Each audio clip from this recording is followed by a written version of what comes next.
Salut bribeurs, salut bribeuses, bienvenue dans ce 3e épisode. Moi, c'est Johanna, et vous écoutez Bribe de minuit, un podcast poétique dédié aux écrivains d'un jour ou de toujours, poètes la nuit et aussi parfois le midi. Ce podcast part de l'envie de partager mes poésies et se veut communiquer des moments d'évasion à des auditeurs en mal d'inspiration, confinés entre 1 ou 2 pages blanches, 3 répétitions, ou quelques instants d'insouciance. Un dimanche 2 fois par mois, je vous révélerai les poésies de bribeurs qui ont épousé l'anonymat, côtoyer le doute, mais aussi les écrits de poètes qui souhaitent partager leurs pensées noires ou leurs réflexions bucoliques. Aujourd'hui, je reçois Julien, poète mélancolique, parfois à la plume sombre. Julien est bordelais, fraîchement arrivé en région parisienne. Il écrit ses textes sur Instagram depuis 1 an, et c'est justement là que j'ai découvert ses textes. Julien aborde des sujets tels que l'amour, l'enfance, le manque ou la dépression. Et c'est justement un texte sur ce sujet que l'on a choisi de vous livrer aujourd'hui, et qui nous emmènera dans des endroits un peu plus sombres, mais qui laissent tout de même entrevoir la lumière. Vous me direz, aborder la dépression en poésie, c'est délicat. Eh bien, cette poésie a su relever le challenge, je crois. Bon, je ne vous en dis pas plus. J'invite votre oreille attentive et vous propose de découvrir l'univers de Julien, son histoire et sa prose. Salut Julien. Salut Johanna. Comment tu vas ? Je vais bien, et toi ? Ça va très bien, merci. Donc aujourd'hui, je t'ai sollicité parce que j'étais tombée sur un de tes poèmes que j'avais beaucoup apprécié sur la dépression. On va se présenter pour les auditeurs. Julien, tu as 28 ans, tu es bordelais, francilien depuis 3 ans. C'est ça. Qu'est-ce qui t'a amené à Paris d'ailleurs ? Alors, ce qui m'a amené à Paris, c'est le fait que je suis professeur d'anglais, que forcément, lorsque vous êtes en début de carrière dans l'enseignement, vous êtes très très souvent muté en région parisienne. Ouais. Et donc c'est pour ça que voilà, c'est ce qui m'amène en région parisienne. Et voilà. C'est une mutation subie alors ou t'aimes bien Paris quand même ? Oui, j'aime bien Paris, mais j'y vais pas forcément très souvent. Et j'habite en banlieue parisienne. Donc, j'habite à Évry. Donc c'est D'accord. pas du tout le même Environnement. contexte, même environnement, le même contexte que Paris. Donc oui, c'est une mutation qui est subie puisque bon, je suis quand même à 600 km de chez moi, voire un peu plus. Et c'est un déracinement qui n'est pas simple à vivre au quotidien, mais bon. Donc tu as un compte Instagram qui s'appelle Poème d'outre-nuit. Oui, c'est bien ça. Est-ce que tu peux nous expliquer pourquoi tu as choisi ce titre ? Pourquoi outre nuit? Eh bien, alors c'est un petit peu alambiqué. Enfin, outre nuit, pourquoi? Parce que mes textes, ils reposent très clairement sur la différence entre l'ombre et la lumière, sur le jour, la nuit. J'essaie de plonger dans les profondeurs de la nuit, ou j'essaie d'en revenir parce que ces textes-là sont parfois sombres, parfois plus lumineux. Il y a toujours une amertume sous-jacente, et j'essaie à chaque fois de partir de l'obscurité pour rejoindre la lumière, mais outre nuit, parce que c'est comme si on allait au-delà de la nuit. Soit on va au plus profond de la nuit, plonge encore un peu plus dans la nuit, soit on la dépasse. D'accord, donc c'est plus sur cette transition, ce passage que t'aimes écrire, une aspiration vers quelque chose de meilleur, c'est ça ? Oui, c'est ça. Ouais, absolument. L'écriture a, pour moi, une fonction un peu thérapeutique, en fait, puisque, Parfaitement. le fait d'écrire m'a fait du bien. Déjà, il m'est arrivé d'avoir des passages très compliqués, et le fait d'écrire m'a soulagé, en fait. C'est comme si on parlait à quelqu'un, mais, là, c'est uniquement par le biais de l'écriture. Voilà. Dans ton compte Instagram ou de manière plus générale, tu m'as dit que tu abordais des sujets tels que l'enfance, le manque, l'amour, l'absence. Et c'est justement pour rester dans cette transition-là et espérer de construire quelque chose de meilleur. C'est pour ça que tu te bases sur ces sujets-là ou est-ce qu'il y a une autre dynamique que je n'aurais pas saisie ? Chaque thème a une raison d'être, en fait, dans mon écriture, mais je pense qu'ils sont aussi, liés les uns aux autres.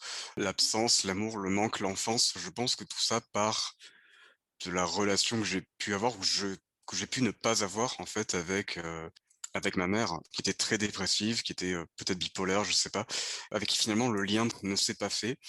Mais j'en parle dans plusieurs poèmes de ma mère, ou même de mon père d'ailleurs. où j'évoque l'enfance, où j'évoque des souvenirs pas forcément très joyeux, mais dans un texte, pour revenir à ce que je te disais juste avant, cette relation avec ma mère qui ne s'est pas faite. Il y a quelques semaines, j'ai publié sur Instagram donc un texte qui s'appelle «Je ne suis pas un poète» Mmh. et dans lequel je dis à un moment, donc je vais te citer ça très rapidement: «Je ne suis pas un poète, mais j'écris des poèmes pour parler de l'amour qui n'est pas, faire des silences du cœur un refuge, une cabane de mots pour la douceur gardée et accumulée, pour parler de l'enfant que j'étais, cet enfant que sa mère n'a jamais trouvé et qu'elle a maintenant perdu». Voilà, donc tout ça, c'est vraiment, la thématique, de l'enfance, du manque, de l'absence aussi et du manque d'amour, que ce soit de l'amour maternel ou même, sentimental puisque je parle d'amour dans mes textes, mais pas l'amour maternel, un amour autre qui là aussi m'a parfois manqué et donc, le fait d'écrire sur ces thèmes-là me permet de, comment dire? De faire de ma tristesse quelque chose qui se veuille pas forcément plus beau mais, plus acceptable. D'accord. D'après ce que tu viens de dire, tu écris, pas mal à partir de ton vécu. Est-ce que l'épisode, enfin la le ce sujet de dépression, est-ce que tu l'as choisi, basé sur un épisode, que toi tu aurais vécu ou plutôt par rapport à ta mère? C'est plus compliqué que ça, soit j'écris par rapport à mon vécu, Mmh mh. mais parfois un texte, part d'une idée ou d'une expression qui me revient de temps en temps, comment dire? Qui me traverse, de temps à autre, et là, ce poème, que je vais te lire, qui Mmh. s'appelle, donc «Fragment poétique de la dépression», il y a cette répétition, au début de chaque fragment ou presque, qui est: «La dépression est». Et en fait, cela vient c'est une répétition, une anaphore que j'ai empruntée à Joseph Solomon, qui est un, poète américain, qui publie ses poèmes scandés sur YouTube. Et il a ce texte-là qui s'appelle «Depression is», heu, dans lequel à chaque fois il répète au début de chaque strophe: «Depression is, depression is». Donc il sort toute une sorte de définition sur la dépression. J'ai eu envie un peu d'imiter son style ou du moins, la structure Je vais te laisser lire, les fragments poétiques. de la dépression. Fragment poétique. La dépression est un ami un peu particulier, fidèlement tapi dans l'ombre, que vous avez vous-même créé. C'est un ami dont vous parlez très peu, parce que vous avez un peu honte d'en être si proche, parce que vous avez un peu honte d'être si triste, pour ce qui semble si futile, à côté de toute la misère du monde. La dépression est ce chien que l'on enferme dans le garage, lorsque l'on voit ses autres amis, ceux qui nous veulent du bien, de peur qu'il aboie trop fort, dérange tout le monde, accapare votre attention, vous empêche de profiter de l'instant. De peur qu'on dise de lui qu'il n'a aucune raison d'être, voire même qu'il n'existe pas, ou encore que c'est dans ta tête. Sauf que c'est bien là le problème. C'est le plus petit des cailloux qui empêche la rivière de couler normalement, comme ces micros-échecs, cette froideur dont on s'est rendu coupable, ce sourire que la tristesse nous a défendu d'esquisser, ces silences, ces gestes ô combien anodins et regrettés pourtant, ces micro-échecs qui allument les torches de tous les autres et brûlent le souvenir des victoires passées, jusqu'à ce que la forêt que vous avez plantée ne soit plus qu'un amas de cendres. C'est voir sa propre vie, s'immobiliser dans le sable mouvant de la torpeur, dans une inertie qui semble irrationnelle. C'est regarder la vie des autres avancer et l'imaginer se retourner pour nous pointer du doigt et voir ce doigt s'éloigner de plus en plus jusqu'à ne devenir qu'une silhouette de plus en plus lointaine, jusqu'à ce qu'elle prenne la forme de la solitude. C'est affirmer que tout va bien, parce que dire le contraire prendrait trop de temps, trop de mots. C'est voir sa propre parole, obstruée par l'épuisement. C'est quand parler aux autres devient un combat contre soi-même, contre la torpeur. Quand la voix porte si peu, que même un cri reste blanc, inaudible. c'est aussi un masque que l'on met. Juste après avoir mis le chien dans le garage avec qui on fait des échanges de bons procédés. Le chien contre le masque contre le chien. Puis quand le masque devient trop lourd, on retourne le poser au garage. On ressort le chien qui d'abord aboie, puis qui hurle à la mort. La dépression est un fil rouge, cousu à même l'esprit qui ne sait plus voir la lumière, sans en envisager la part d'ombre, et qui ne sait plus envisager cette part d'ombre, sans s'y plonger totalement nu, sans s'y plonger songes et âme. C'est ce que l'on appelle « to overthink ». On réfléchit tellement que l'on finit toujours par passer par-dessus une barrière si haute que l'on se fait très mal en retombant. C'est parfois vouloir disparaître, traverser la journée comme un fantôme parce que l'on est fatigué, de porter le costume que l'on s'est créé et ne plus être, le temps d'une journée, la personne que les autres nous croient être, sans pour autant le leur montrer. C'est ne pas vouloir être vu comme cela. C'est ne pas montrer notre chute et attendre qu'elle cesse avant de se montrer à nouveau. La dépression se traduit parfois par l'incroyable impression de submersion ressentie devant l'accumulation des tâches à accomplir et dont on prend soudain conscience, comme une vague que l'on n'avait pas vu venir. Et toute votre énergie s'envole en constatant tout ce qu'il y a à faire. Le repas du soir préparé tout en pensant à ce qu'il faudra mettre dans le tupperware de demain. Le linge à ramasser, puis celui à étendre. Le sac poubelle à sortir, le nouveau à installer, pour pouvoir jeter ce qui encombre la table. Une fois cette constatation faite, il ne vous reste plus rien. Juste un peu d'air pour respirer, assurer la fonction vitale sans temps. Et toute la détresse accumulée pour s'effondrer. Cette prise de conscience que si on n'était pas seul, tout cela aurait été vite fait. La dépression vous emmène dans des coins sombres, au plus profond de l'obscurité, au plus profond de vos pensées. Vous en venez à relire ou à réécouter ces messages où l'on vous dit « Tu es quelqu'un de bien, tu mérites d'être heureux, merci pour ton aide ». Ces messages que vous gardez depuis longtemps, parfois plusieurs années, pour ces jours où vous vous sentez ne plus tenir qu'à un fil. Il est des paroles, des mots, qui lorsqu'on les prononce, ou les envoie d'une simple pression du doigt, nous paraissent anodins ou surfaits, sonnent à nous comme des lieux communs. Ces phrases toutes faites que l'on déballe lorsque tout semble vain. Sachez que de l'autre côté, de la voix ou de l'écran, ces paroles, ces mots, sauveront peut-être quelqu'un. Merci. Merci à toi de nous avoir livré cette poésie. C'est un peu bouleversant et ça donne des frissons. On sent qu'il y a un peu de vécu. Il y a plusieurs figures de style, enfin, des comparaisons que j'ai beaucoup appréciées, comme celle du Oui, chien, du fil. Enfin, il y a énormément de matériel. Et du coup, je vais commencer par le chien. Est-ce que tu vois, oui. parce que moi, le chien, c'est l'animal de compagnie tellement fidèle. Est-ce que tu vois la dépression comme un compagnon fidèle du coup? Oui, c'est vrai qu'il y a cette idée de fidélité qu'il y a avec le chien qui est un petit peu le même cas pour la dépression, ou du moins pour les états dépressifs qui vont et qui viennent, car c'est quelque chose qui part pas comme ça, quoi. C'est ça va, ça vient.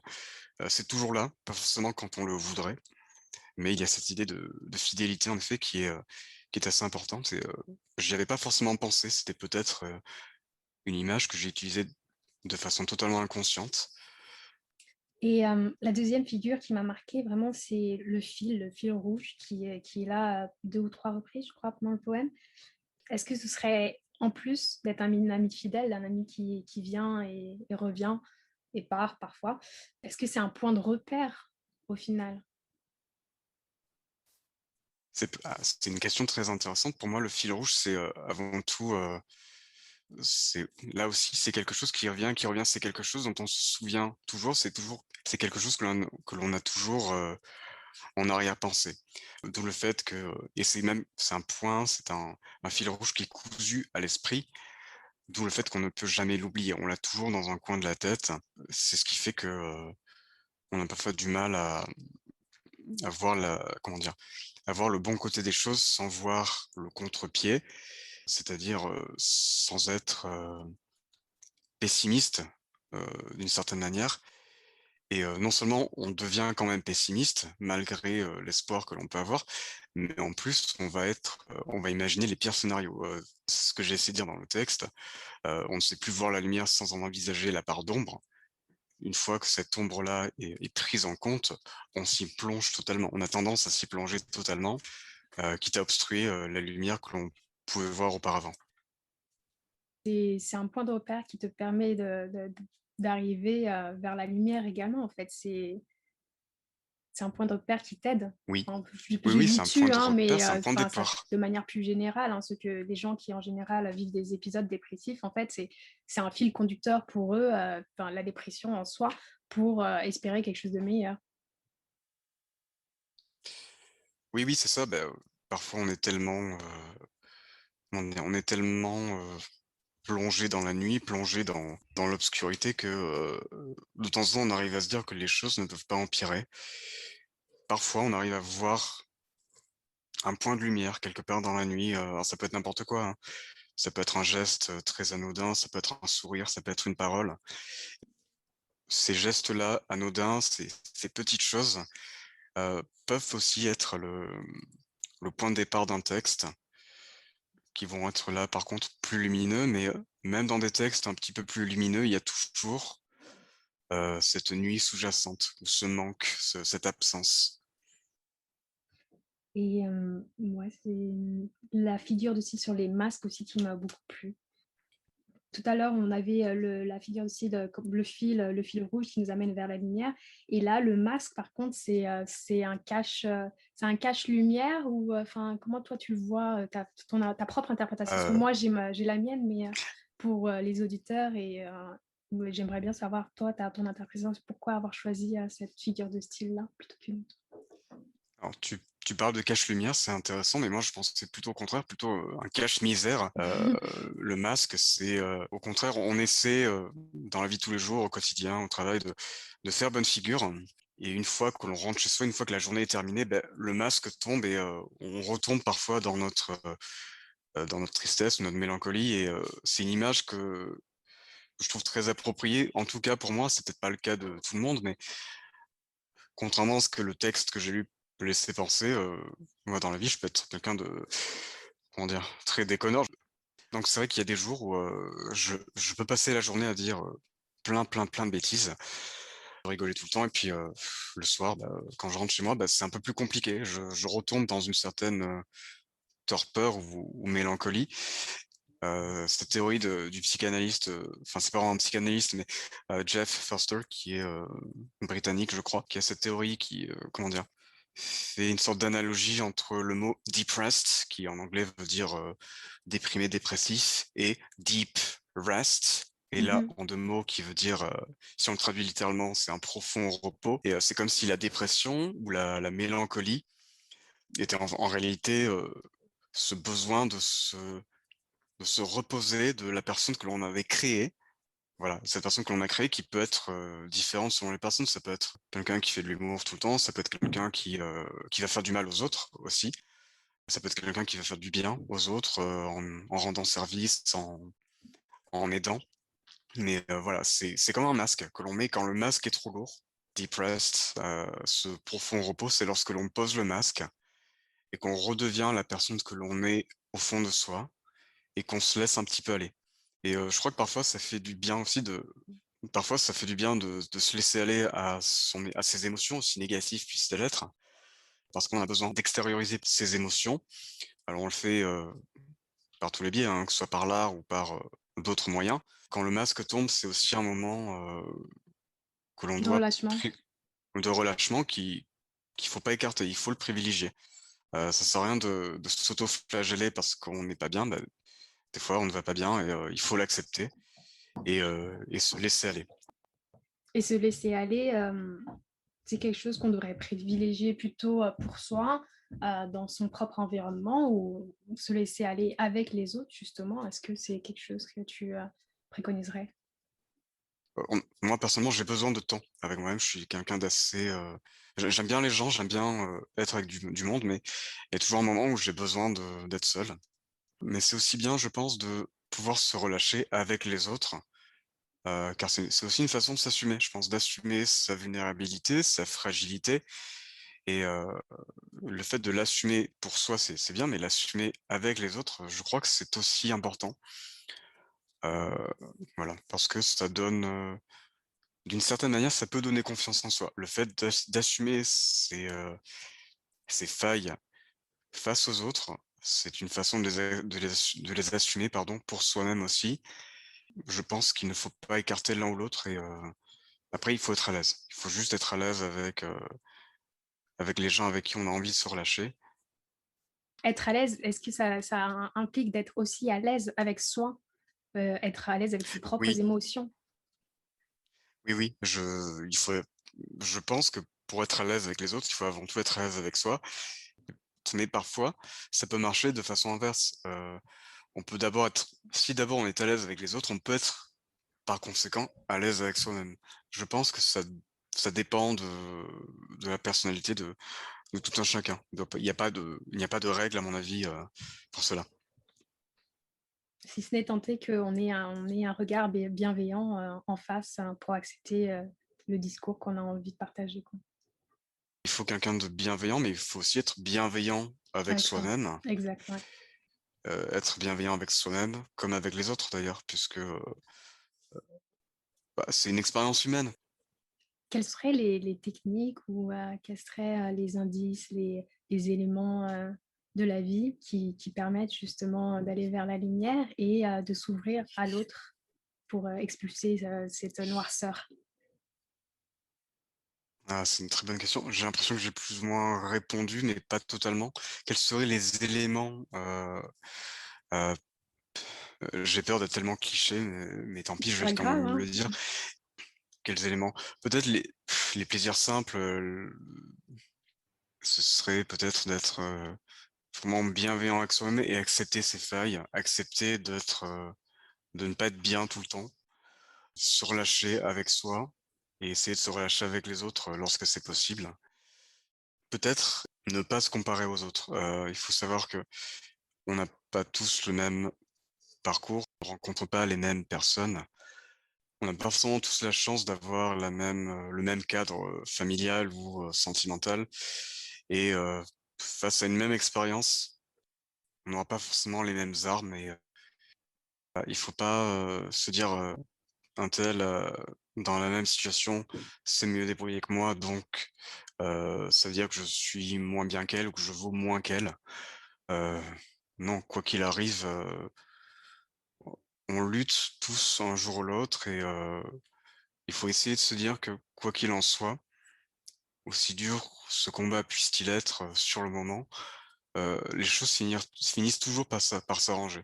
Alors des fois, ça prend plus de temps que prévu, mais il faut pas perdre espoir, il faut essayer de voir le bon côté des choses, s'appuyer sur les choses qui, parfois vont bien, ça peut être n'importe quoi, ça peut être voilà, c'est, s'appuyer sur les choses positives qui restent, aussi infimes puissent-elles être, et s'accrocher, quoi qu'il arrive.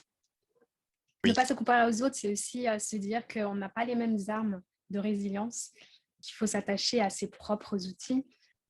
ouais et puis, on pourrait même rajouter que, même si sur le coup on n'est pas armé, enfin chaque, épreuve nous apporte un peu plus d'expérience. Chaque épreuve, pardon, nous apporte une expérience que l'on n'avait pas. Au fil du temps, je crois qu'on devient plus fort quoi qu'il arrive.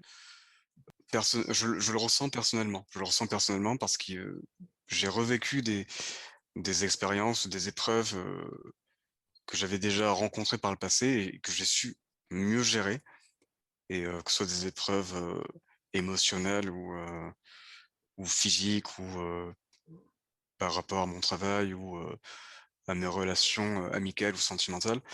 Heu, on gère mieux les choses. En grandissant, en vieillissant, on gère mieux les choses, on les appréhende beaucoup mieux et c'est ce qu'il faut se dire. Il faut se dire que l'épreuve qui nous est présentée, heu, c'est peut-être aussi un message. Peut-être vont dire: «Beh, écoute, c'est la vie qui nous dit, voilà ce que j'ai à t'apprendre aujourd'hui et et tu vas l'apprendre et ça te servira plus tard.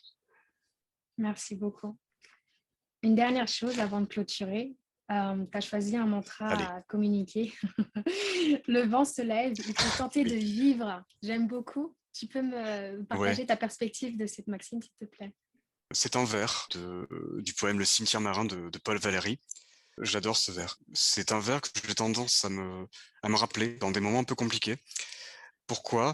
Alors c'est surtout, il faut tenter de vivre. Comme si, en vivant, en ayant des expériences, en traversant des épreuves, il était acquis que la vie n'était pas une certitude. Comme si, comment dire, on avait intégré le fait de rencontrer des obstacles, mais que quel que soit l'obstacle, il faut tenter. Il faut tenter quelque chose, il faut y aller. Ça marchera peut-être pas dès la première fois, peut-être pas dès la deuxième fois non plus, mais il faut tenter. Merci beaucoup. Donc, vous pouvez retrouver Julien sur Poème d'Outre-Nuit, comme je l'ai dit, sur Instagram. Est-ce que tu as un autre lien à nous faire partager, un blog ou un recueil? Non, pas du tout. Non, non, je ne publie que sur Instagram, via le compte que tu as mentionné. Bon, bah, c'est le but aussi d'inviter des poètes qui, justement, ne sont jamais publiés, parce que je crois que le partage de certaines poéties mérite qu'elles soient entendues et pas uniquement lues au hasard dans une librairie. Merci encore. À bientôt. Psst, hé, pars pas comme ça, c'est pas fini. Si toi aussi cet entretien t'a donné envie d'en savoir plus sur les auteurs qui ont inspiré cette poésie, Joseph Solomon et Jeff Foster, et non pas Pfister, comme j'avais pu l'entendre à la première écoute, si tu veux lire les écrits de ces auteurs en VO, retrouve-les en lien dans la description. Et puis, si cette lecture audio t'a plu, toi aussi, comme Julien, tu peux participer à ces entretiens. Sinon, n'hésite pas à commenter cet entretien poétique ou à réagir sur les réseaux sociaux. Partage ce moment de poésie ou ajoute-le en playlist audio. Sinon, pas autour de toi. À bientôt.